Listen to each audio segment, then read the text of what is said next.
Kita ulang sekali lagi nak ajar semayang mayat supaya tidak ada alasan akan datang berlaku kematian kita tak semayang. Seminit saja belajar semayang mayat. Kalau kita nak buat diploma PhD 5 jam kena jawab depan profesor. Faham lagi? Tapi semayang mayat 1 minit saja. Yang pertama takbir. Allahu Akbar. Aku semayangkan mayat ini dengan 4 takbir. Fardu kerana Allah Ta'ala. Baca Fatihah. Bismillah sampai waladhdallin. Amin. Kemudian takbir yang kedua. Allahu Akbar. Allahumma salli ala Muhammad wa ala ali Muhammad kama sallaita ala Ibrahim wa ala ali Ibrahim. Sama macam dalam tayat akhir. Takbir yang ketiga. Allahu Akbar.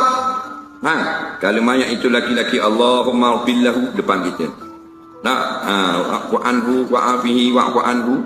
Allahumma billahu warhamhu wa'afihi wa'fu anhu wa akrim nuzulah, dan seterusnya. Tak ingat lagi, tak ingat, pendek sudah. Allahumma billahu, Allahumma billahu, Allahumma billahu. Takbir yang keempat. Allahu Akbar. Assalamualaikum warahmatullahi wabarakatuh. Assalamualaikum warahmatullahi wabarakatuh. Senang tak? Senang.